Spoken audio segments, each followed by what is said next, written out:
जब लग गुरु मिले न सांचा, तब लग गुरु करो 10 पांचा। क्या गुरु बदल सकते हैं?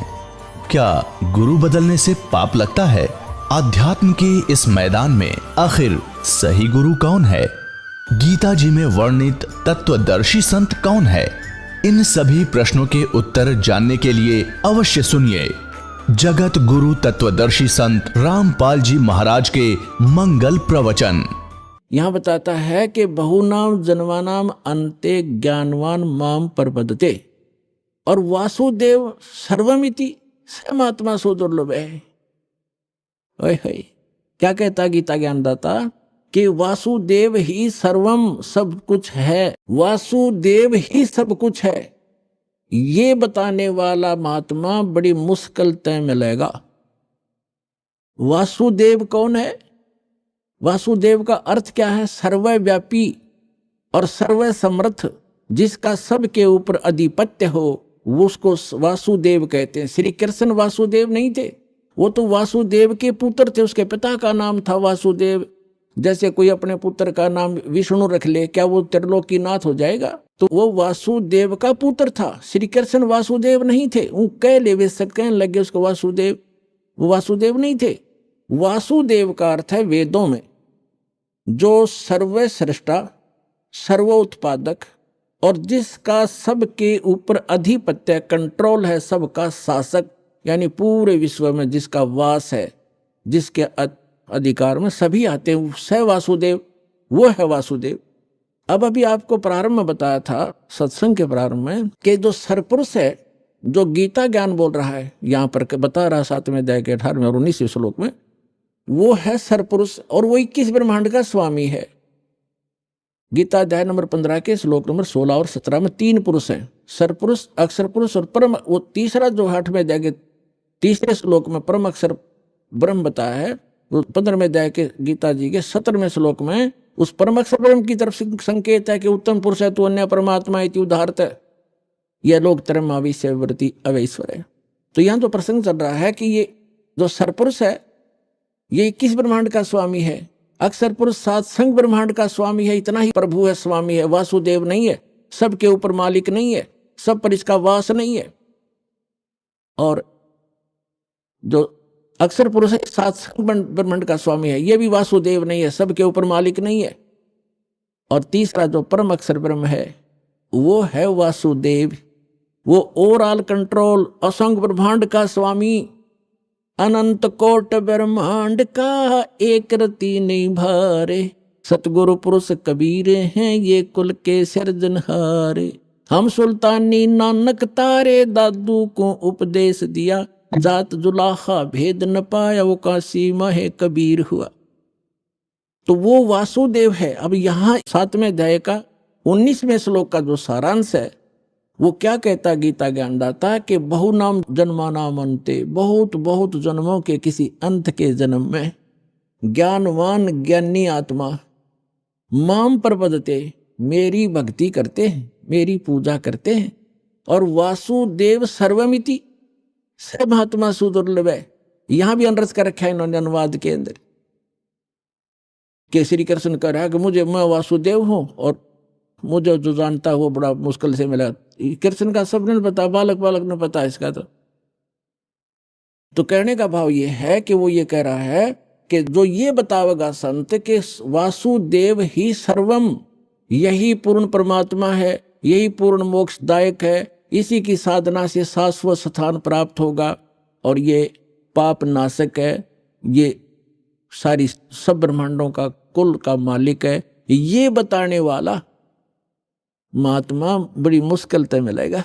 ओए होए, इस पे थोड़ा सा उदाहरण देते हैं। जैसे परमात्मा का विधान है, वेदों में वर्णित है। ऋग्वेद मंडल नंबर 9 सूक्त 82 मंत्र 1, 2, 3 में, ऋग्वेद मंडल नंबर 9 सूक्त 86 मंत्र 26 और 27 में, ऋग्वेद मंडल नंबर 9 सूक्त 54 मंत्र 3 में, ऋग्वेद मंडल नंबर 9 सूक्त 20 मंत्र 1 में, ऋग्वेद मंडल नंबर 9 सूक्त 1 मंत्र 8-9 में, ऋग्वेद मंडल नंबर 9 सूक्त 94 के मंत्र 1 में, ऋग्वेद मंडल नंबर 9 सूक्त 95 के मंत्र 2 में, ऋग्वेद मंडल नंबर 9 सूक्त 96 के मंत्र 16 से लेकर 20 में, और अनेक स्थानों पर यह प्रमाण है कि वो परमात्मा ऊपर रहता है, परम अक्षर ब्रह्म, और वहां से गति करके आता है, अच्छी आत्माओं को मिलता है, उनको तत्व ज्ञान से परिचित कराता है, वो कवियों की तरह आचरण करता है और अपनी अमृतवाणी को लोकोक्तियों के माध्यम से, दोहों के माध्यम से, शब्दावलियों के माध्यम से वर्णित करता है।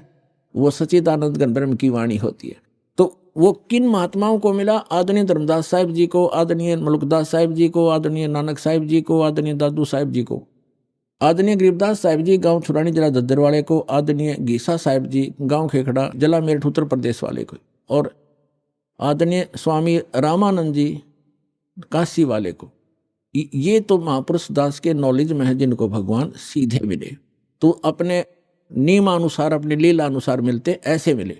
तो उनमें से गरीबदास जी ने कहा है, हम सुल्तानी नानक तारे दादू को उपदेश दिया, जात जुलाहा भेद न पाया, काशी वाहे कबीर हुआ, अंत कोट ब्रह्मांडे का एक रति नहीं भारे, सतगुरु पुरुष कबीर हैं ये कुल के सिरजनहार। तो यहाँ कहते हैं ये गरीबदास जी को परमात्मा मिले थे, कबीर परमात्मा जी सचखंड लेकर गए थे, फिर वापस छोड़ा था, उनको मृत जान लिया था, चिता पर रख दिया था। 10 वर्ष के बालक थे गरीबदास जी, गांव छुरानी जिला दद्दर हरियाणा में। 8-10 घंटे तक ऊपर सारा ब्रह्मांड दिखाया उनको, ले जा करके अपनी स्थिति से परिचित कराया, फिर उनको वापस छोड़ा। उनके अंदर वो तत्व ज्ञान फीड कर दिया, फैक्स कर दिया, उसके डाउनलोड कर दिया भगवान ने। तो उसी ज्ञान के आधार से गरीबदास जी ज्ञान दिया करते थे। उनके बहुत से शिष्य हुए और उस अमृतवाणी को पाठ किया करते थे उनके शिष्य गरीबदास जी के।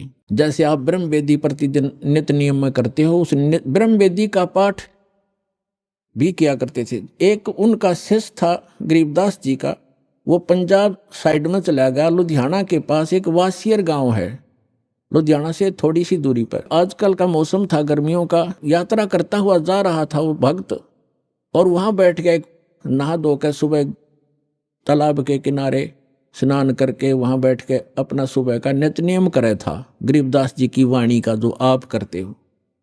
और एक रामराय नाम का एक बहुत बड़ा धनी था, 800-900 बीघे जमीन थी उसको राय साहब कहा करते थे, और वो थोड़ा सा बैकलासा व्यक्ति था, उसको झुमकरा भी कहा करते थे, यानी ज्यादा डामाडोल विचारों का व्यक्ति था धार्मिक व्यक्ति।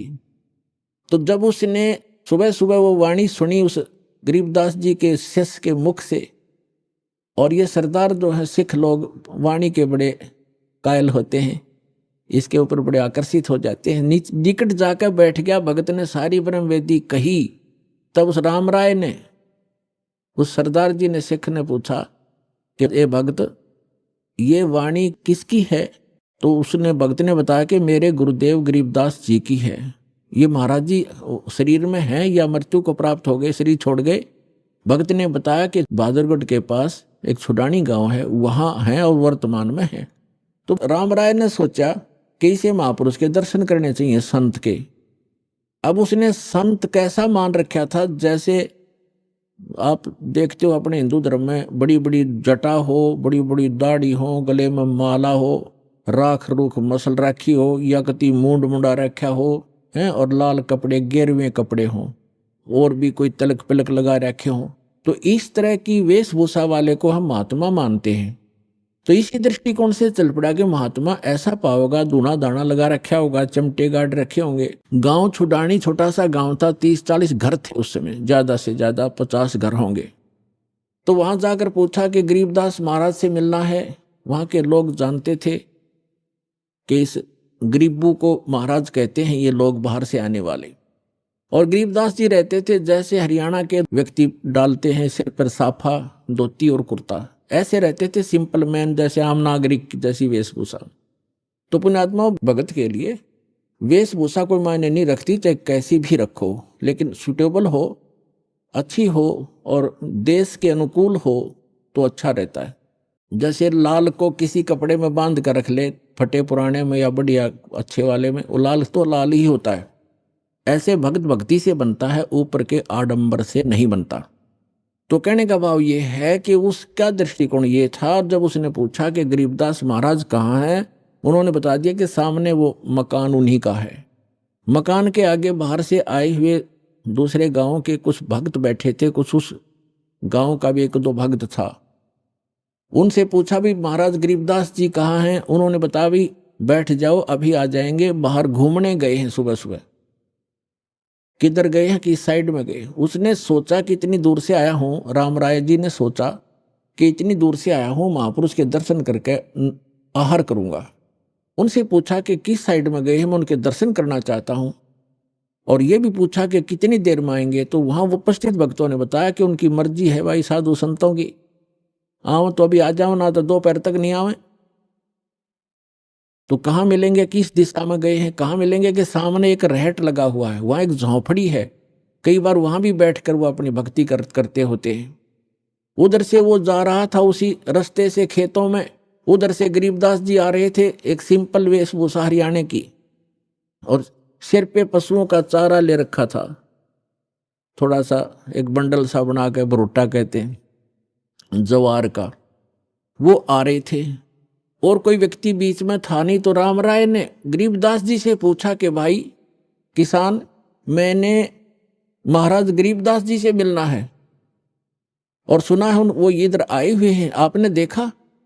अब गरीबदास जी तो अंतर्यामी थे, उनको मालूम था कि इस भगत के मन में संत की वेशभूषा कुछ भिन्न ही है, और यदि मैंने कह दिया कि मैं हूं गरीबदास तो ये कतई नहीं मानना और वापस चला जाएगा, और जिस उद्देश्य से ये भक्त आया है उससे वंचित रह जाएगा। इसलिए गरीबदास साहिब जी ने कहा कि आ जाओ भक्त, आ जाओ मेरे साथ आओ, मैं आपको गरीबदास महाराज से मिलाऊंगा।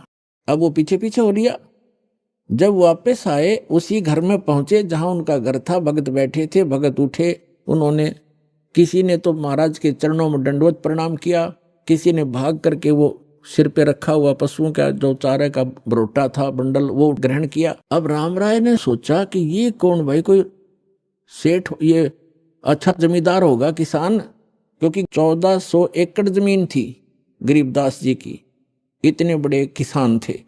तो उसने सोचा ये किसान होगा कोई। उनसे पूछा भक्तों से कि वो ये कौन है भाई? तो वो भगत जो कह नहीं, यही तो है गरीबदास जी महाराज। अब उस सरदार जी का तो सिर घूम गया कि यो महाराज, ये तो एक आम आदमी है, सिंपल मैन, धोती कुर्ते वाला किसान है। अब वो लगा फिर वो झूमन, उसका दिमाग घना इधर उधर। गरीबदास जी समझ गए, एक झुमकरा झूम गया। उसने सभी भक्तों को इधर उधर कर दिया, किसी को कहा बैलों को पानी पिला लो, किसी का चारा काट दो, मेरे लिए नहाने के लिए एक बाल्टी पानी का रख दो, और उस झुमकरे को कह दिया यहाँ बैठ जाओ भगत जी। वो बैठ गया, बस चल इतनी दूर से आया हूँ, बैठते जाता हूँ, पर आ गया गलत, खोदा पहाड़ निकली चुईया। क्योंकि उसने तो महात्मा मान रखा था कि ऐसा होगा, जोटा जोटा रखी होगी, धूना धौना राख रूख मसल रखी होगी, पता नहीं जंगल में बैठा होगा। गरीबदास जी स्नान करने लग गए, धोती बांधा करते थे। तो धोती ऐसे एक बेल्ट सी बांधते हैं, देखा होगा यहाँ भक्त, धोती वाले बता देंगे कोई। धोती बांध के और उसके ऊपर से एक उसी का हिस्सा एज ए बेल्ट बांध जाकर, उसने अड़बंद कहते हैं हमारे देसी भाषा में, अड़बंद। तो जब एक हाथ का उनका चोट लगी हुई थी उंगली के, गरीबदास जी ने पट्टी लपेट रखी थी। उस राम राय से कहा कि हे सरदार जी आइए और मेरे या धोती का गांठ लगा दे, अड़बंद की बेल्ट बांध दे, ऐसे गांठ लगाते थे। अब जो ही उसने अड़बंद की गांठ लगानी चाहिए, धोती शरीर के अंदर से निकल आई और गांठ धोती का लगी। उन्होंने जल्दी सी खोला, धोखा लग गया तेरे से, धोखा। फिर दोबारा, फिर तीसरी बार फिर ऐसे ही हुआ।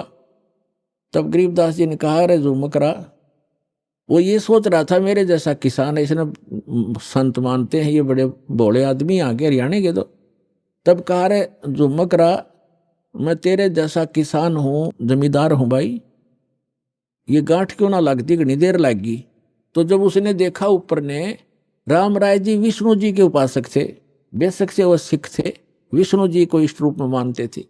क्योंकि पहले हम सभी जितने भी सिख बने हैं, ये अपने हिंदुओं से ही अलग से एक, जिन्होंने शिष्य तो ग्रहण कर लिया, उन धार्मिक नियमों का पालन किया, उन्हें सिख कहने लगे। सिख माने शिष्य। तो क्या देखा उस राम राय ने, गरीबदास जी का ऊपर का हिस्सा, 4 हाथ, हाथ में वो सब गदा पद्म शंख सुदर्शन घूम रहा है, मुकुट है, यानी विष्णु रूप दिखाई दिया। चरणों में गिर गए, पूरी तरह है भगवान माफ करो, मैंने तो आपका सिंपल मैन मान लिया। उठा तो फिर वो जोगा जो गरीबदास, उसने सोचा कोई सपना देख लिया तूने, वो फिर बैठ गया। फिर भी उसने सोचा चल कुछ तो है महात्मा में, कुछ करामात है, इससे कुछ ज्ञान प्राप्त करते हैं। तब सारी सृष्टि रचना सुनाई गरीबदास जी ने कि भाई हम कौन हैं, कहाँ से आए हैं। हम सुल्तानी नानक तारे दादू को उपदेश दिया, जात जुलाखा भेद न पाया, ये काशी महे कबीर हुआ। अनंत कोट ब्रह्मांड का एक रति नहीं भारे, सतगुरु पुरुष कबीर हैं ये कुल के सर्जनहार।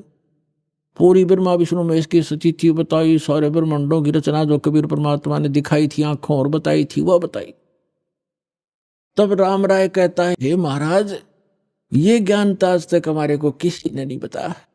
तो गरीबदास जी ने कहा कि आपके ग्रंथ में ज्यों का त्यों विद्यमान है, पर उसको समझ नहीं पा रहे ये वर्तमान के तेरे जितने भी पाठी हैं, सिख हैं। तो क्या बताया, तत्व भेद कोई ना कहे रे झूमक रो, ये पैसे ऊपर नाच सुनो रे झूमक रा, कोटों मध्य कोई नहीं रे झूमक रो, अरबों में कोई गर्क सुनो रे झूमक रा। गरीबदास जी बताते हैं कि ये सब पैसे के ऊपर नाच है, ये तत्व भेद नहीं जानते ये लोग, और इस तत्व ज्ञान से परिचित कोटों मध्य कोई नहीं रे झूमकरा। उस राम राय को झुमकरा कहने लगे भगवान गरीबदास जी, उसका उर्फ नाम था झुमकरा। तो इस एक बात से तो ये प्रभावित हुआ कि तेरा नाम झुमकरा है, यहाँ कोई जाने नहीं था, इन्होंने झुमकरा बता दिया। जो आम व्यक्ति वहां झुमकरा से जानते हैं, ओरिजिनल नाम राम राय था उसका। तो क्या बताते हैं गरीबदास जी कि इस तत्व ज्ञान से परिचित करोड़ संतों में नहीं मिलेगा तुझे। कोटों मध्य कोई नहीं रे झूमकरा, अरबों में कोई गर्क सुनो रे झूमकरा। अरबों में कोई एक पावेगा तेने गर्क। गर्क mean complete in all respect. जैसे इस ज्ञान को से परिचित भगत भी हो गए होंगे मेरे परमात्मा के बहुत से भगत, लेकिन उनके पास मंत्र समाधान नहीं है। अगर वो कहीं वक्ता बन जाए, वह वाके पात्र भी बन जाएंगे, फिर उसका कख नहीं, क्योंकि उसको मंत्र देने का आदेश नहीं, पासपोर्ट बनाने का उसके पास अधिकार नहीं, तो फिर भी व्यर्थ। तो क्या कहते हैं, गर्क मीन जिसके पास परमात्मा का पूरा ज्ञान भी हो और कंप्लीट मंत्र हो, अधिकार हो, ऐसा तो आपको अरबों में मिलेगा। तो पुण्यात्माओं 4-5 अरब आबादी होगी अपने पूरे पृथ्वी पर। इन अरबों में से एक दास है इस तत्व ज्ञान से परिचित, और कोई नहीं।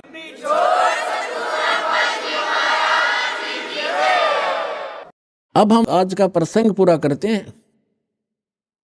अब कहते हैं 7वें अध्याय के 18वें मंत्र में गीता ज्ञानदाता अपनी गति को भी अनुत्तम क्यों कहता है, घटिया क्यों कहता है।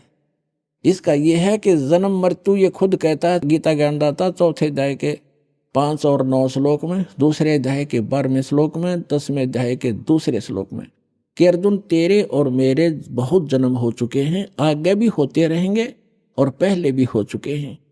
तो इसलिए 18वें अध्याय के 62वें श्लोक में कहता अर्जुन तू सर्वभाव से उस परमेश्वर की शरण में जा, उसकी कृपा से परम शांति को, सनातन परम धाम को प्राप्त होगा। तत्वदर्शी संत खोज ले, उससे वो ज्ञान और समाधान प्राप्त होगा। तो तत्वदर्शी संत नहीं मिलेगा तो ऐसे ही जन्म और मृत्यु तेरे भी रहेंगे, मेरे उपासक के भी रहेंगे, मेरे भी रहेंगे, वो खुद कहता है। तो अब ये 7वें अध्याय के 18वें श्लोक में कहता है मेरी गति भी अनुत्तम है, घटिया है, क्योंकि जन्म मृत्यु तेरी भी मेरी भी। ब्रह्म साधक ब्रह्मलोक में जाता है। 8वें अध्याय के 16वें श्लोक में कहा कि ब्रह्मलोक पर्यंत भी ये प्राणी सभी पुनरावृत्ति में है, इनका भी जन्म मृत्यु होता ही रहेगा। और जब जहां जन्म मृत्यु होगा, युद्ध करना होगा, वहां शांति नहीं हो सकती। तो यहां कहता है अनुत्तम क्यों बताया, अपनी गति को, अपने यानी ओम नाम के जाप से ब्रह्म प्राप्ति को भी अनुत्तम गति बताया है। किस लिए, इसका उदाहरण देते हैं। एक चुनक नाम के ज्ञानी आत्मा थे, समर्पित भगवान पे, और साधना और ज्ञान वही वेद और इन अधूरे गुरुओं वाला, हठ योग ब्रह्मा जी वाला, ओम नाम वेदों वाला, ये साधना किया करते थे, सभी करते रहे। उन्होंने भी ऐसी साधना के लिए हजारों वर्षों तक सूख के काटा होगे, बड़ी बड़ी पलकें होगी, बड़े बड़े बाल होगे परमात्मा पाने के लिए। लेकिन गीता अध्याय नंबर 11 के श्लोक 47-48 में गीता ज्ञानदाता स्पष्ट करता है कि अर्जुन, मेरी प्राप्ति यानी ब्रह्म की प्राप्ति, भगवान प्राप्ति ना वेदों में वर्णित विधि से, ना किसी मंत्र से, ना जप से, ना तप से कोई नहीं कर सकता, उससे हो ही नहीं सकती वेदों में वर्णित विधि से। तो जिस कारण से इन ऋषियों ने वेदों से मंत्र ओम लिया, उसकी साधना हठ योग ब्रह्मा जी से लिया, साधना करने लगे। उसे भगवान तो मिलना था ही नहीं, वो स्पष्ट कर रहा है।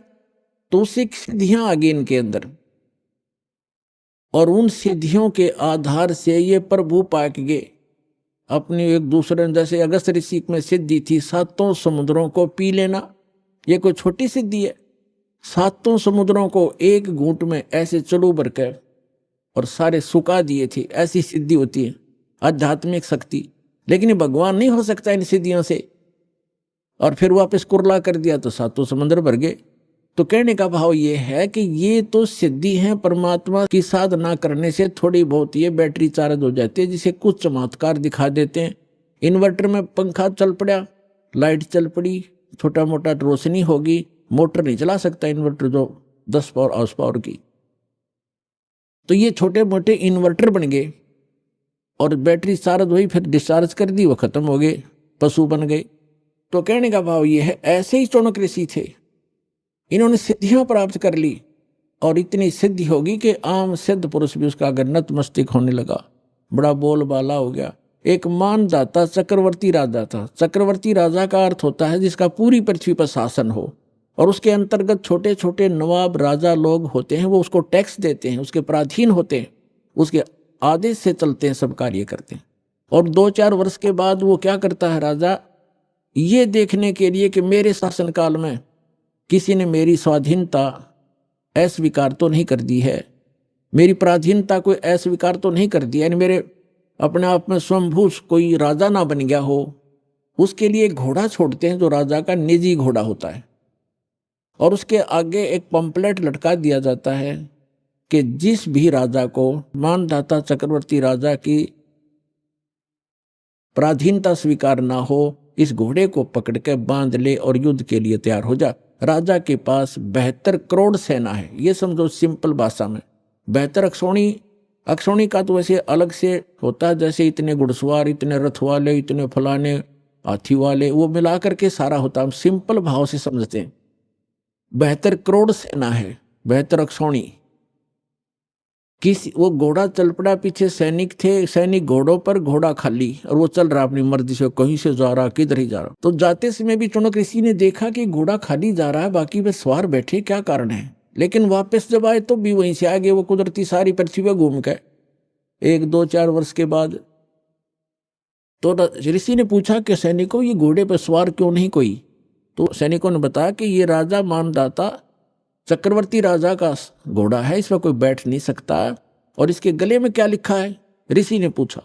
सैनिकों ने उत्तर दिया, इसके गले में ये लिखा है कि जो इस घोड़े को पकड़ेगा उसने राजा मानदाता जी के साथ युद्ध करना पड़ेगा, और राजा के पास 72 करोड़ सेना है। ऋषि ने पूछा, क्या किसी ने नहीं पकड़ा। तो सैनिकों ने कहा, कौन पकड़े, उसकी जाड़ फोड़ दे हम, पिलाया किसी की मां ने दूध। ये सैनिक भी एक आधा अगर मुंह फटे।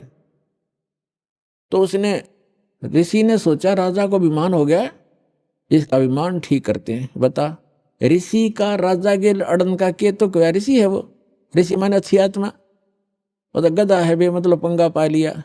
बोला, मन ये घोड़ा बांध लिया, बांध दो घोड़े को मेरे वृक्ष के जिसके नीचे तपस्या करे था। सैनिकों ने कहा उस ऋषि से कि ये घोड़ा आप बांधोगे, मानदाता चक्रवर्ती का युद्ध करोगे। कहा मैं युद्ध करूंगा उसके साथ। सैनिकों ने कहा, कंगले तेरे दाने खाने को नहीं, तेरी क्यों सामत आई है, चुप करके अपनी भक्ति कर और माला फेर, क्यों मरे तू बेआई मौत क्यों मर रहा है। उसने चुनक ऋषि ने कहा कि तुम राजा के से जाके कह दो कि चुनक ऋषि ने तेरा युद्ध स्वीकार कर लिया। अब सैनिकों ने आकर के राजा को नमक मिर्च लगाई और कहा कि आज एक व्यक्ति ने हिम्मत की है आपका युद्ध उठने की और कल को दूसरा बकवाद करेगा। Rajan, nip the evil in the bud, बुराई को स्टार्ट में ही खत्म कर देना चाहिए। राजा ने फिर कह दिया जाओ। तो उस 72 करोड़ की 4 टुकड़ी कर ली।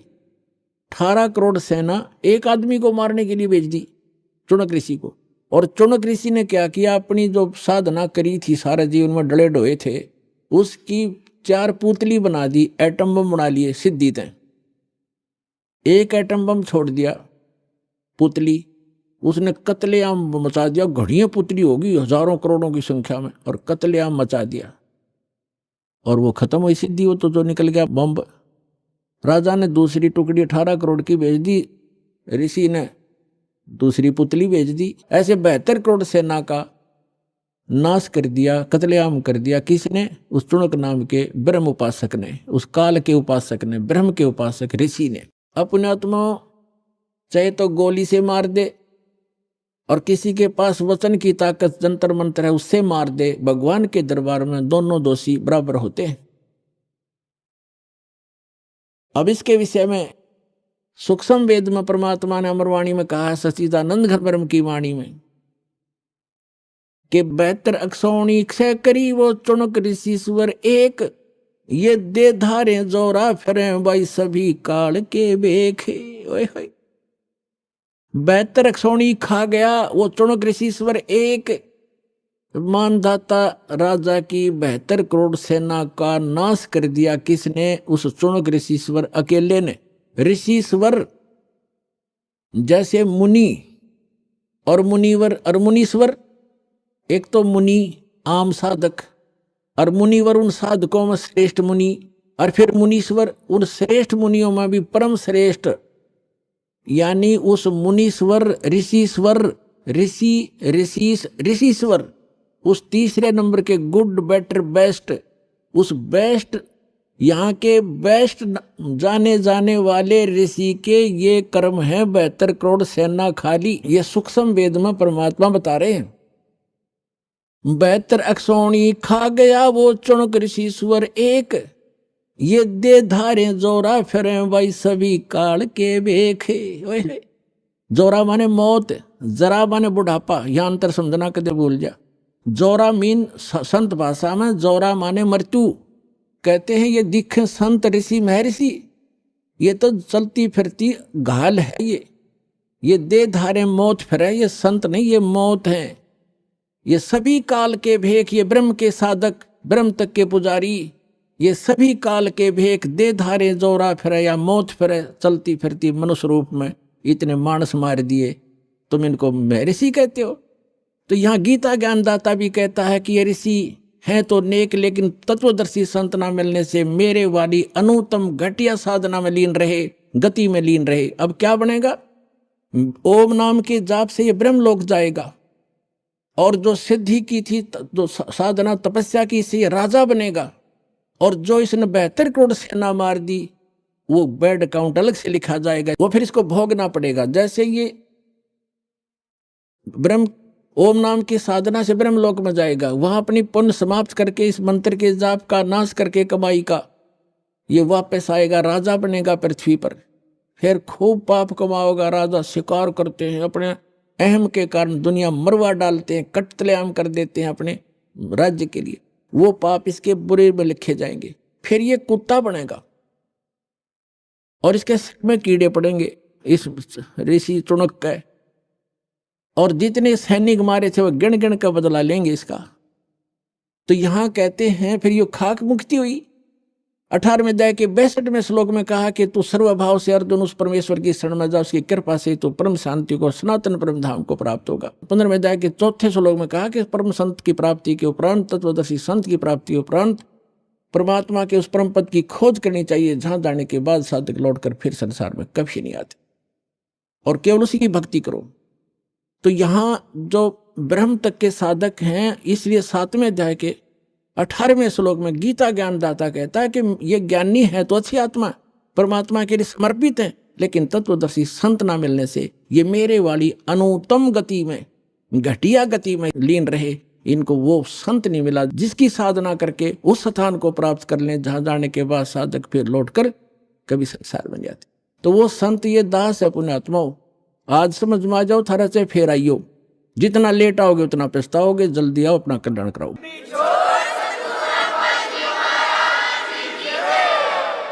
कबीर देव कबीर साहब, अल्लाहू अकबर, जुलाहा कबीर, धानक कबीर, ये हम सभी आत्माओं के पिता हैं, ये हमारे हमदर्द हैं।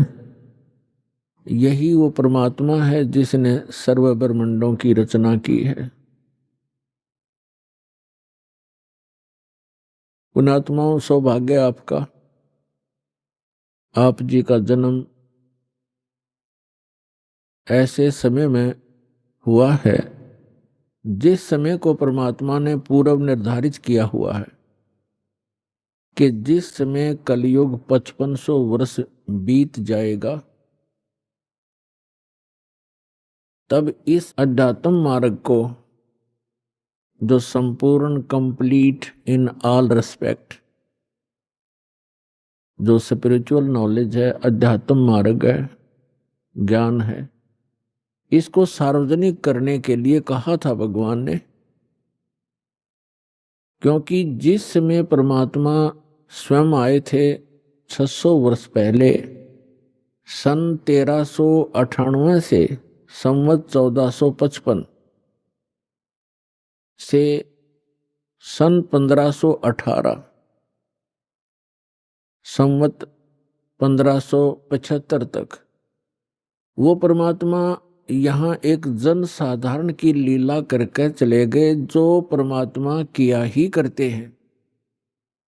जो हमारे वेद बताते हैं कि वो परमात्मा सतलोक से सशरीर आता है, अपने उस निज स्थान से जहां हम पहले रहा करते अपने पिता के पास।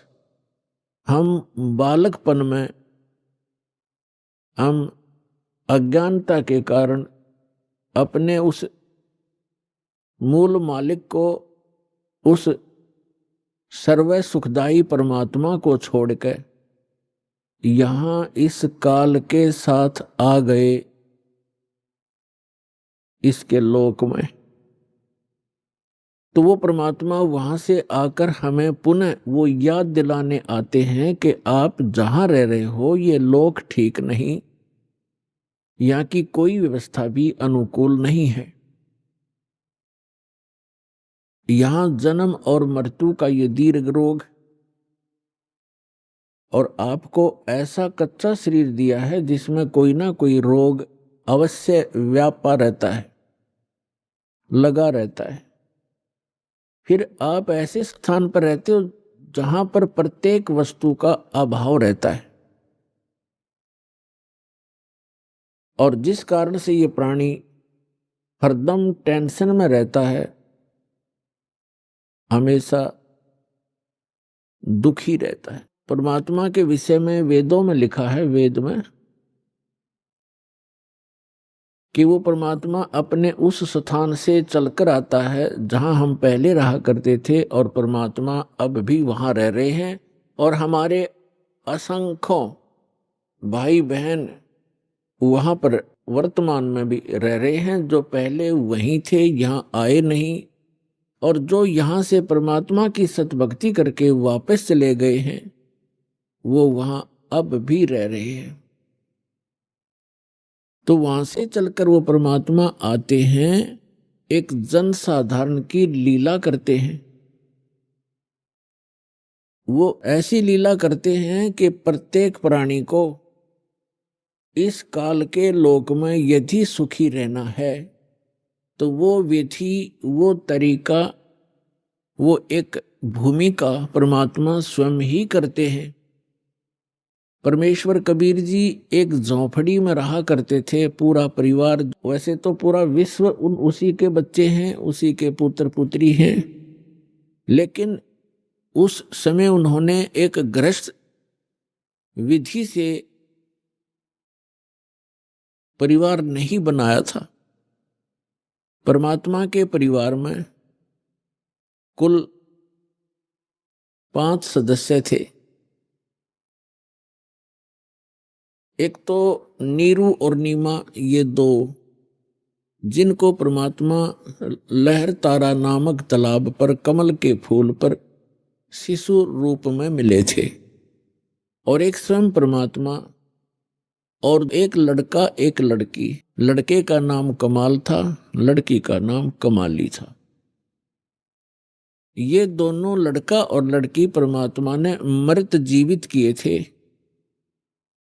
किसी विशेष परिस्थिति में। तो ये कुल परिवार था परमात्मा का।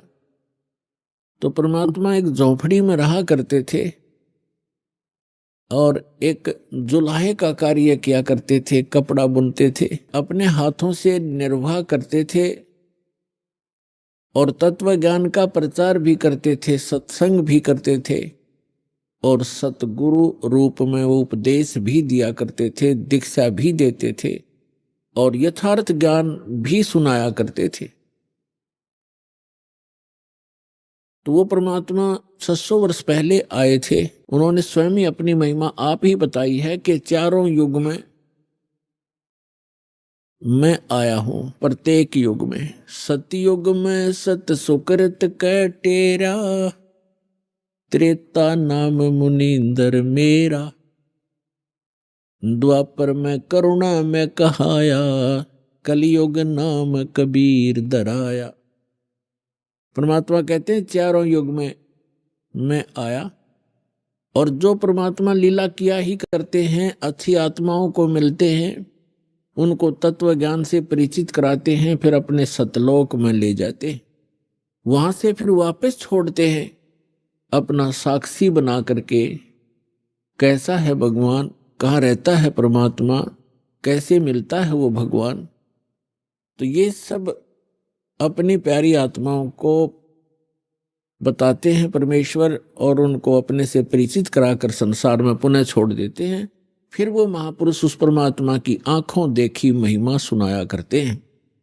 उनमें से कौन कौन है जिनको दास जानता है, मुझ दास के नॉलेज में कलयुग के अंदर है।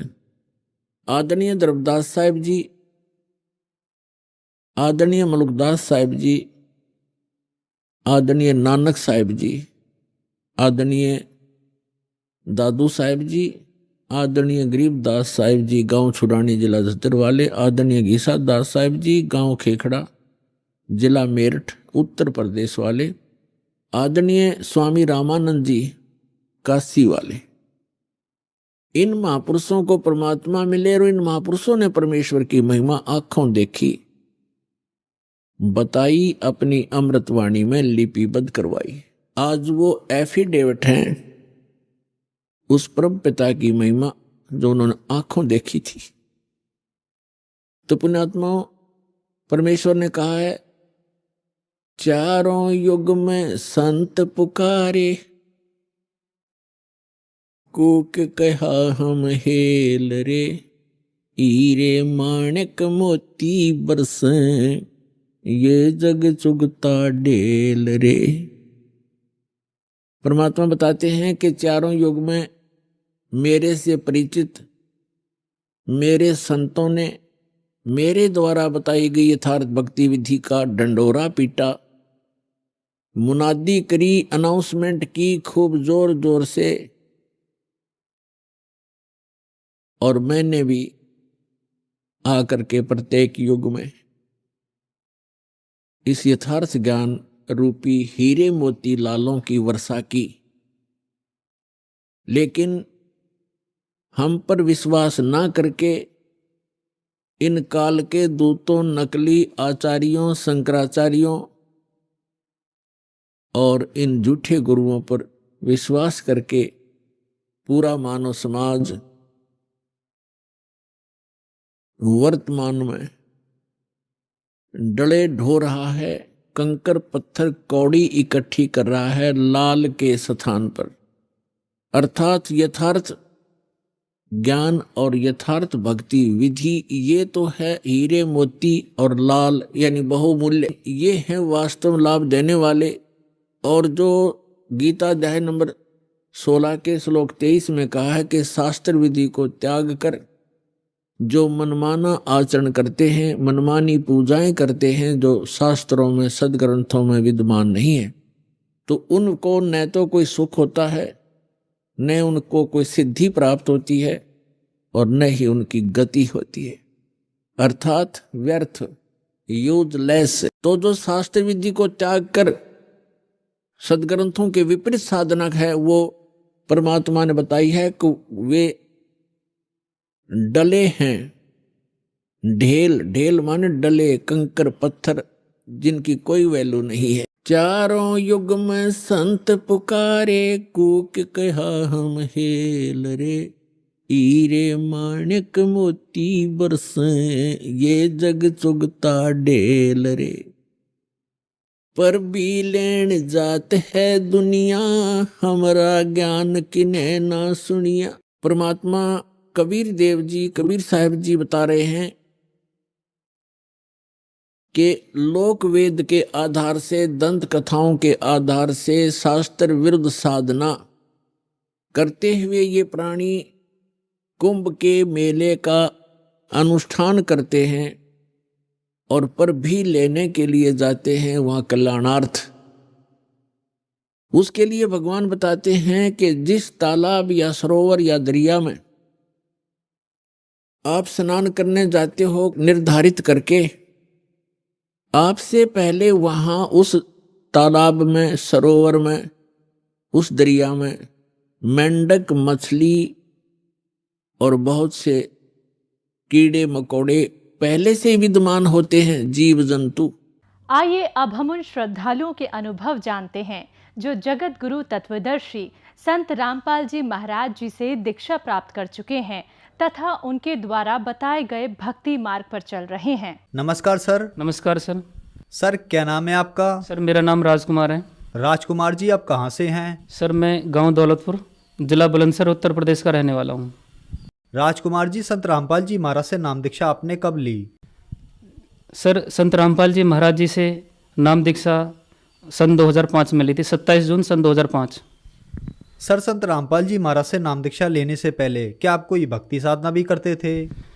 हाँ सर, संत रामपाल जी महाराज की शरण में आने से पहले हम जो हमारे समाज में प्रचलित साधनाएं हैं वो हम सभी करते थे, जैसे देवी देवताओं की पूजा करना, त्यौहार मनाना और गंगा स्नान करना। हमारे परिवार में एक नियम था हमारे घर में कि जो मतलब हर पूर्णमासी को जिसका भी मौका लगता था कोई ना कोई परिवार में से अवश्य गंगा स्नान करने जाता था। और इस नियम का लगभग 5-7 साल जो हमने पालन किया। जैसे कहते हैं ना, देवताओं की भक्ति करने से, भगवान की भक्ति से दुख दूर होते हैं और जो परेशानियां आती हैं वो टल जाती हैं। ऐसा कुछ भी हमें नहीं दिख रहा था जिससे ये कह सके कि भाई देवी देवताओं की पूजा करने से ये सुख मिलते हैं। फिर हमें पहले से एक मन में प्रेरणा ये थी कि भाई जब परमात्मा है तो हमारे दुख दूर क्यों नहीं करता।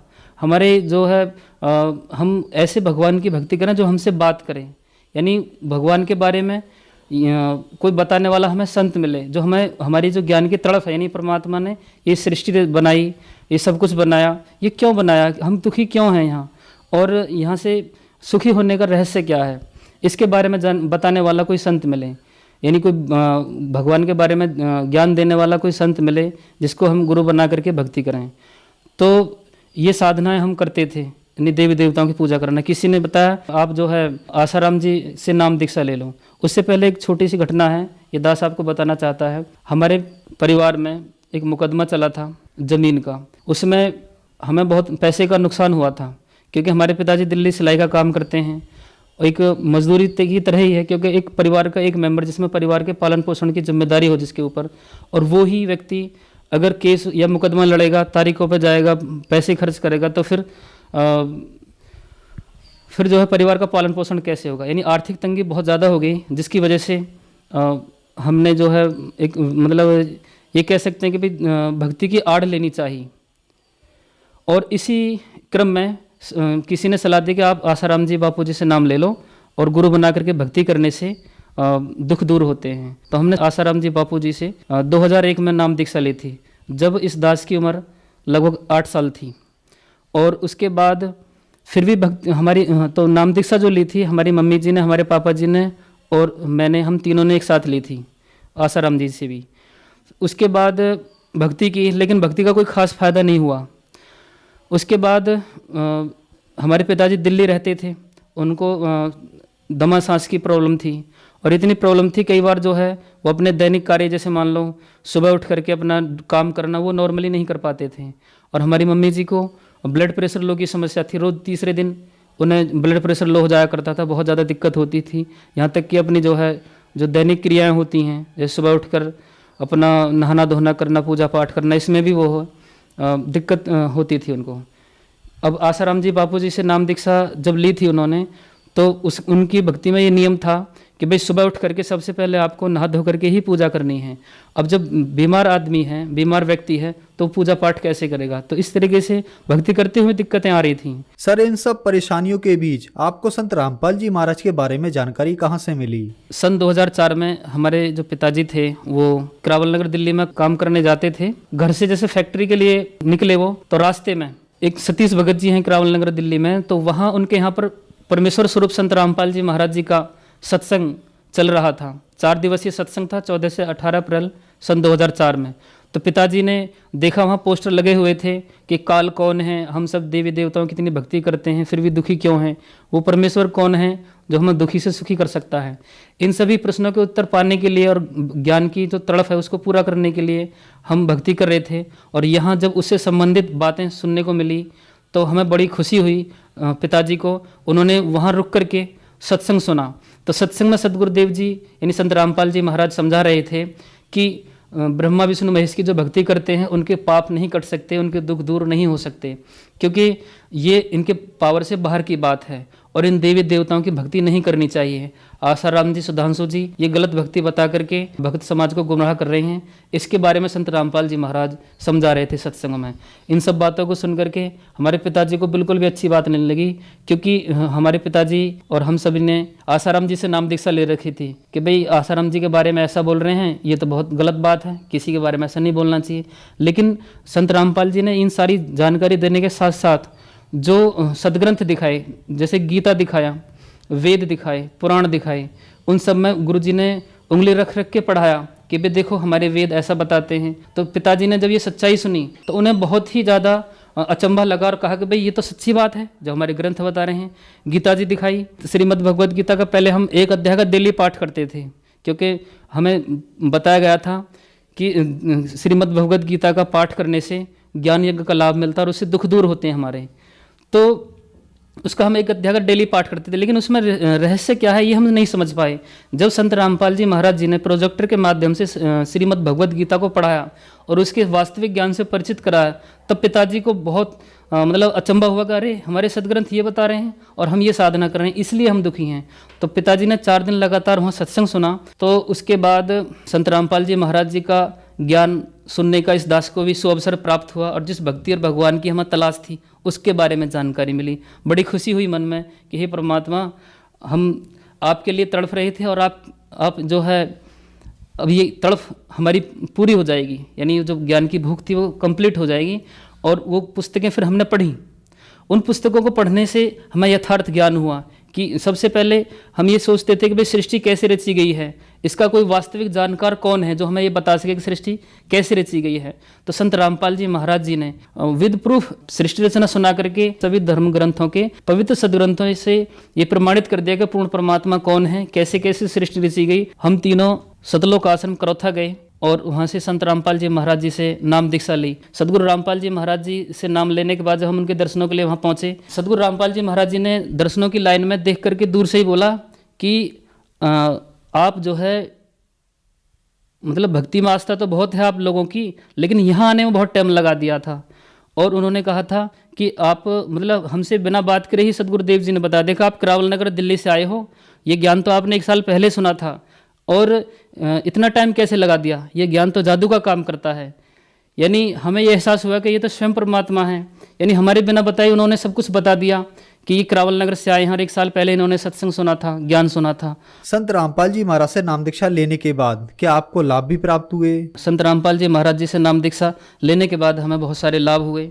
जैसे कि जब हम जो परेशानी हमारे सामने आ रही थी, जैसे हमारी मम्मी जी को ब्लड प्रेशर लो की समस्या होती थी आए दिन, और वो बहुत परेशान रहती थी इस चीज़ से। संत रामपाल जी महाराज जी से नाम दीक्षा लेने के बाद उन्हें ब्लड प्रेशर लो की कोई दिक्कत नहीं हुई, जो कि उन्हें पहले अक्सर रहा करती थी। और हमारे पिताजी का जो दम सांस की समस्या थी वो भी बिल्कुल ठीक हो गई। और अब परमात्मा की ऐसी दया है कि वो बिल्कुल ठीक रहते हैं और अपना दैनिक कार्य आराम से कर लेते हैं। और उसके बाद जब हम सत्संग में आते थे तो जो हमारे पड़ोसी लोग हैं वो ताने मारते थे कि आपके संत रामपाल जी महाराज पूर्ण संत हैं, भक्ति सच्ची बताते हैं, उससे समय सुख होने चाहिए, तुम्हारा कच्चा घर है ये पक्का क्यों नहीं बनता, इसको कह करके पक्का बनवाओ, आप जो घर ना बना लो अपना। तो इस तरीके से हमें टॉर्चर करते थे, मतलब हमें ताना मारते थे। तो हमारी मम्मी जी ने सदगुरुदेव जी से दर्शनों की लाइन में प्रार्थना की, गुरुजी इस तरीके से बोलते हैं। तो गुरुजी ने कहा कोई बात नहीं बेटा, बोलने दो उनको, परमात्मा सब दया करेंगे। और घर बनवाने की बात है तो घर तो परमात्मा बनवाएंगे, और घर बनवाने की जल्दी ना करो, परमात्मा 120 साल काशी में झोंपड़ी में रहकर गए थे, झोंपड़ी इतनी बुरी नहीं है, आप भक्ति करो बस, परमात्मा सब कुछ ठीक करेंगे। तो परमात्मा की दया से बरवाला आश्रम में ये दास सेवा करता था भंडारे में, परमात्मा ही करवाते हैं सेवा। तो उस दौरान मम्मी जी ने इस दास को बोला कि आप गुरुजी से प्रार्थना लगाओ घर बनवाने के बारे में, क्योंकि परेशानी कई सारी आ रही थी, लोग तंग करते थे कि भाई आप पैसा खर्च करते ना, पैसा इकट्ठा करके आप जो है घर ना बनवा लो, क्यों तंग होते हो। और गुरुजी को भी भला बुरा कहते थे। तो इस दास ने परमात्मा के सामने, सदगुरु रामपाल जी महाराज जी के सामने प्रार्थना की हाथ जोड़ करके कि हे परमात्मा, आप सबकी सुनते हो, आप सबके दुख दूर करते हो, एक अरदास इस दास की भी सुन लो, परमात्मा हमारा घर बनवा दो। गुरुजी ने इस दास को एक बार देखा और कहा कोई बात नहीं बेटा, बन जाएगा, बनवाएंगे घर, ये कह दिया गुरुजी ने। और उसके ये हैरान करने वाली बातें हैं, उसके लगभग 15 दिन बाद ही अचानक से ऐसी अवस्था बनने लगी, जो लोग हमारा विरोध करते थे वो लोग हमारे साथ खड़े हो गए, यानी हमारे पक्ष में खड़े हो गए। उन्होंने कहा कि भाई आपको घर बनाना, घर की ज़रूरत है तो आप हमसे पैसा ले जाओ और घर बनाओ अपना। और तो परमात्मा की ऐसी दया हुई, 2 महीने के अंदर अंदर ही भगवान की दया हुई, ये घर बन के तैयार हो गया। तो जिसकी वजह से लोगों का ताना देना वो बंद हो गया। और जो गांव के प्रधान वगैरह होते हैं उनकी भी एक स्कीम होती है घर बनवाने की, वहाँ बहुत बार हम फॉर्म लेकर के पहुँचे कि भाई गवर्नमेंट की स्कीम के थ्रू ये घर बन जाए हमारा, लेकिन उन्होंने कोई सुनवाई नहीं करी, क्योंकि आप समझते हो इस बात को कि भाई बिना पैसे लिए कोई आगे नहीं बढ़ता, और हमारे गुरुजी का रिश्वत देने का आदेश भी नहीं है, इसलिए वहाँ हमें सफलता नहीं मिल पा रही थी। लेकिन सदगुरु रामपाल जी महाराज जी से प्रार्थना करने के बाद हमारा घर बना, परमात्मा ने बहुत ही दया की हमारे ऊपर, और आज हम उस घर में बड़े आराम से रह रहे हैं। और एक लाभ और है, जैसे नाम दीक्षा लेने के बाद जैसे हम पहले चूल्हे पे खाना पकाते थे, परमात्मा ने गैस कनेक्शन करवाया। और हमारे अड़ोसी पड़ोसी जो लोग हैं वो कहते कि भाई तुम तार डाल लो, इतने परेशान रहते हो, घर में उजाला हो जाएगा, ये डिबिया क्यों जलाते हो, लैंप क्यों जलाते हो। तो हमारे सदगुरु जी ने हमें समझाया था कि बच्चों ये चोरी से काम नहीं करना, अगर एक नंबर भगवान को सुविधा देनी है तो 1 नंबर से देगा, 2 नंबर से मत करना, चाहे बिना सुविधा के रह लेना। तो परमात्मा की उसी आदेश को पालन करते हुए हम जो है अपना डिबिया से या लैंप से उसी से पढ़ाई करते थे। दास ने इंटर तक की पढ़ाई जो है लैंप से की है। और उसके बाद परमात्मा की दया हुई, भगवान ने बिजली का कनेक्शन करवाया, और वो ऐसी सुविधाएं अब कभी ख़त्म नहीं हो, क्योंकि हम सतभक्ति कर रहे हैं, हमें नियम में रह करके भक्ति करनी होती है, जिसकी वजह से परमात्मा हमें सुविधाएं फ्री ऑफ कॉस्ट देते हैं। परमात्मा ने अनहोनी की थी इस दास के साथ में और हमारी मम्मी जी के साथ में। जब 9th क्लास में दास पढ़ाई कर रहा था, तो क्योंकि एग्ज़ाम नज़दीक थे तो रात में देर रात तक पढ़ना पड़ता था, तो नींद ना आए पढ़ते समय, इसलिए शाम को लगभग 10-11 बजे करीब जो है दास चाय बनवा लेता था और उसके बाद फिर पढ़ने में लग जाता था। तो इसी क्रम में मम्मी ने एक बार चाय बनाई, तो पतीली में, क्योंकि उसकी ऊपर वाली साइड में वो छिपकली थी पतीली में, लेकिन दिखाई नहीं दी, मम्मी ने उसी में पानी करके और उसी में चाय बना के हमें दे दी। मम्मी को भी पता नहीं लगा उस समय। और उसके बाद जब वो चाय गिलास में भी कर दी, मेरी गिलास में भी होगी और मम्मी जी के गिलास में भी होगी। अब चाय पीते पीते जैसे उस छिपकली का मुंह दिखा, क्योंकि डिबिया का उजाला जो बहुत कम होता है वो स्पष्ट तौर पे उसमें नहीं दिखता, लेकिन उसके बाद जब मुझे कुछ अंदेशा हुआ कि भाई गिलास में कुछ है, चाय वाले गिलास में, तो उसके बाद जब मैंने ध्यान से देखा डिबिया के उजाले में कि भाई ये क्या हो रहा है, भाई कहीं ना कहीं गड़बड़ है, तो उसके उजाले में देखा तो उसमें छिपकली, उसके मुंह खुला हुआ था और उसके पंजे ऊपर को थे। मन की मम्मी ये तो हमने जहर खा लिया, छिपकली में तो बहुत जहर होता है सांप के बराबर, तो हमें तो दिक्कत हो जाएगी। उसके बाद अब हम क्या करें, रात को 11:30 बजे का टाइम था, बड़ी दिक्कत। अब गांव में ऐसी व्यवस्था नहीं होती कि डॉक्टर को दिखाओ, क्या करो, अब सब सोए पड़े हैं, क्या करें। तो हमें सदगुरु रामपाल जी महाराज पर पूरा भरोसा था कि ज़िंदगी और मौत हमारे सदगुरु रामपाल जी महाराज के हाथ में है, हम परमेश्वर की सद्भक्ति करते हैं, हमें कुछ नहीं होगा, इस बात का हमें पूरा विश्वास था। हमने किसी को कुछ नहीं बोला और हम परमात्मा का अमृत जल प्रसाद लेकर के हम आराम से सो गए। उसके बाद जब सुबह हम उठे तो हम ये सोच रहे हैं कि भाई हम मरे नहीं, परमात्मा ने दया कर दिया, और इस तरीके से उठे हम बिल्कुल फ्रेश मूड से, जैसे कि शाम को बुखार की दवाई खाने के बाद व्यक्ति सुबह उठता है एकदम फिट, इस तरीके से हम उठे, कोई दिक्कत हमें किसी तरीके की नहीं हुई।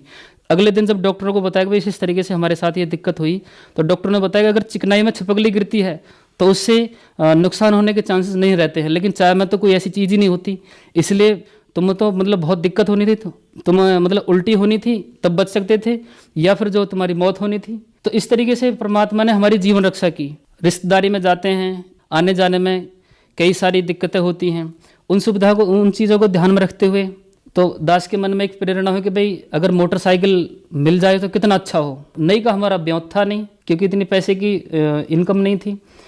उस स्थिति में तो मन ही मन में प्रार्थना की कि परमात्मा अगर नहीं भी दिवाओगे तो आप ही दिवाओगे, ये मन ही मन में प्रार्थना की थी। परमात्मा की ऐसी दया हुई, जो लोग हमारे विरोधी थे उन्होंने ही हमारे इस काम में हमारा सहयोग किया कि भाई अगर मोटरसाइकिल लेनी है ठीक है, बताओ कितने रुपए चाहिए आपको, तो उन्होंने ही सहयोग किया हमारा इस काम में, और भगवान की दया हुई, शोरूम से जाकर ऑन कैश पेमेंट परमात्मा की दया से हमारी मोटरसाइकिल निकली। सर, आपकी भक्ति करने में बहुत रुचि थी। आप और आपका परिवार शुरू से ही गुरु परंपरा से जुड़ा हुआ था। आपने 8 साल की उम्र से ही आसाराम बापू से नाम दीक्षा ले रखी थी। फिर आप संत रामपाल जी महाराज की शरण में आए। सर, कहते हैं गुरु नहीं बदलना चाहिए, गुरु बदलना पाप है, क्या ये बात सही है?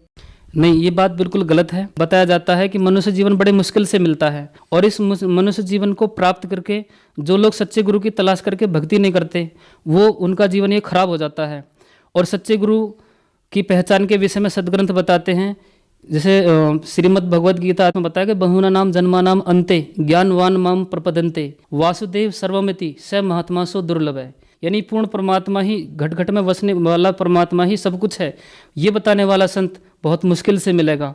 यानी संत रामपाल जी महाराज ही वो संत हैं जिसकी वजह से हमने आसाराम जी को छोड़ करके संत रामपाल जी महाराज जी की शरण ली, क्योंकि मनुष्य जीवन का मिलना बहुत दुर्लभ है। अगर ये अधूरे गुरु के चक्कर में ये जो जीवन बर्बाद हो गया तो इसका कोई मोल नहीं लगेगा, यानी हमारा जीवन बेकार चला जाएगा, हमें सद्भक्ति नहीं मिल पाएगी। इसलिए सच्चे गुरु की जब हमें तलाश हुई तो पुराने गुरु को छोड़ने में परमेश्वर भी बताते हैं कि कोई दोष नहीं है। जैसे जब तक गुरु मिले नहीं साचा तब तक गुरु करो 10 पाँचा, ये परमेश्वर कबीर जी की वाणी है। उसमें वो समझाते हैं कि जब तक सच्चा गुरु नहीं मिले तब तक जो है गुरु बदल सकते हैं। जैसे एक डॉक्टर से कोई बीमारी ठीक नहीं होती तो हम बीमारी ठीक करने के लिए दूसरे डॉक्टर के पास जाते हैं, तो उसमें दोष नहीं होता, ये तो जीवन रक्षा हुई, बहुत अच्छा हुआ।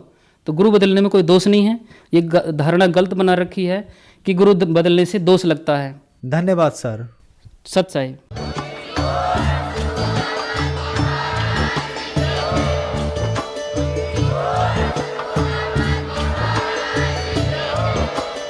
आप सुन रहे थे जगत गुरु तत्वदर्शी संत रामपाल जी महाराज जी के मंगल प्रवचन। अधिक जानकारी के लिए विजिट कीजिए हमारी वेबसाइट www.jagatgururampalji.org। संत रामपाल जी महाराज जी के शुभ आशीर्वाद से पूरे विश्व भर में 500 से भी ज्यादा नाम दीक्षा केंद्र हैं, जिन पर संत रामपाल जी महाराज जी द्वारा ऑनलाइन निशुल्क नाम दीक्षा दी जा रही है। अपने नजदीकी नाम दीक्षा केंद्र का पता करने के लिए संपर्क करें 8222880541।